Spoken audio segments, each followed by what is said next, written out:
UPA जिसकी अध्यक्षा श्रीमती सोनिया गांधी हैं, उन्होंने कहा है no seat shall be reserved for women belonging to scheduled caste, scheduled tribes in the third general elections. 3B पढ़ें तो उन्होंने कहा, प्रस्ताव दिया, no seat shall be reserved for women in the third general election. अर्थात आज की सरकार जब ये अधिनियम लागू होगा तब के बाद 15 वर्षों तक महिलाओं को रिजर्वेशन गारंटी करती है, मोदी की गारंटी है। लेकिन अगर कांग्रेस पार्टी का प्रस्ताव आप पढ़ें तो उनका प्रस्ताव ये था 2B और 3B में कि no seat shall be reserved for women in SC/STs in the third general election, no seat shall be reserved for women in the third general election. Congress का प्रस्ताव था कि 10 साल औरतें मेहनत करें, लेकिन 15वें साल में आपका अधिकार आपसे छीना जाएगा। आज मैं अभिनंदन करती हूं प्रधानमंत्री जी का, हमारे न्याय मंत्री का, जिन्होंने कांग्रेस की इस अभिलाषा को निराश किया।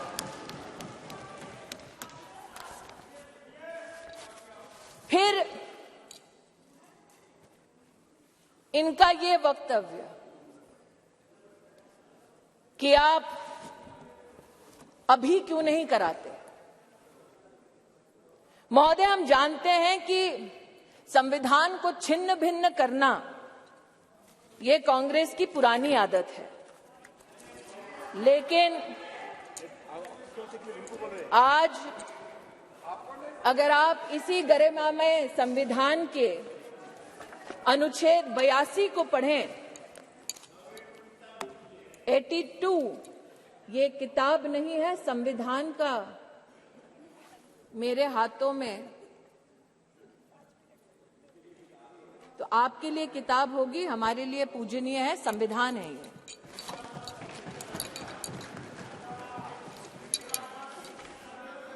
आर्टिकल 82 और आपकी अनुमति से पढ़ना चाहती हूं। Upon the completion of each census, allocation of seats in the House of the People to the states and division of each state into territorial constituencies shall be readjusted by such authority and in such manner as Parliament may by law determine, provided also that until the relevant figures for the first census taken after the year 2026 have been published. तो क्या ये विपक्ष के नेताओं का मत है कि जो संवैधानिक प्रक्रिया इंगित है संविधान में, उसकी अवहेलना हो? Should we not abide by the Constitution? Is that the position taken by leaders of the opposition parties? That is my humble suggestion and submission. फिर यह आरोप लगाया गया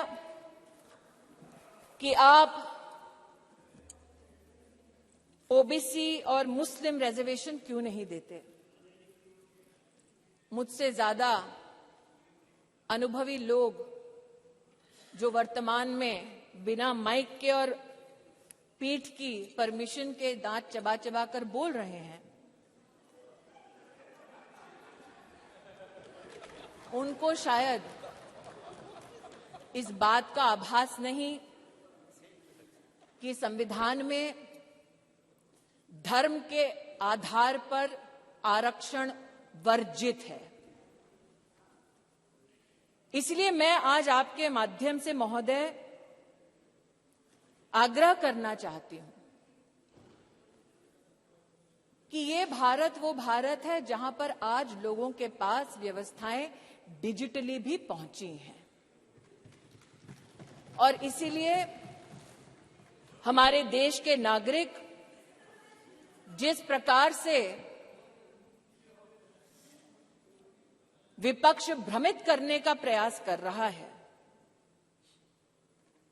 उस भ्रम में ना फंसे, इसलिए तथ्यों का रिकॉर्ड पर आना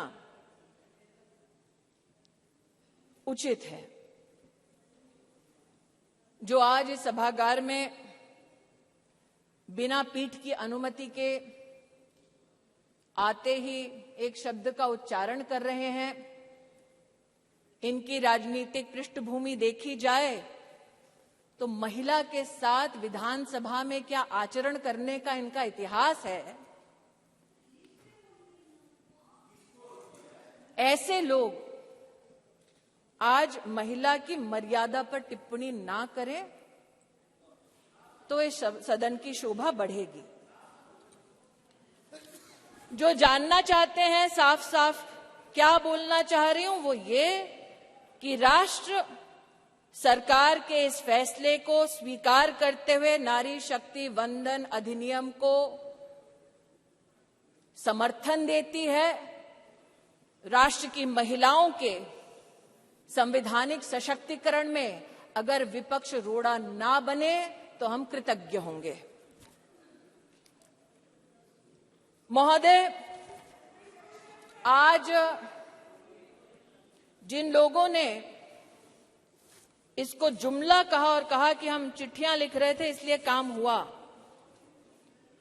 कम से कम उन्होंने इस बात को स्वीकार किया कि इस सरकार में प्रधान सेवक ऐसा कि इतने विराट दिल का कि आप उनके साथ पक्षपात करते रहे। जब आपके साथ सत्ता थी आप बार बार उनका अनादर अपमान करते रहे, लेकिन उन्होंने बड़ा दिल दिखाकर आपके हर कम्युनिकेशन को पढ़ा, आपसे चर्चा की।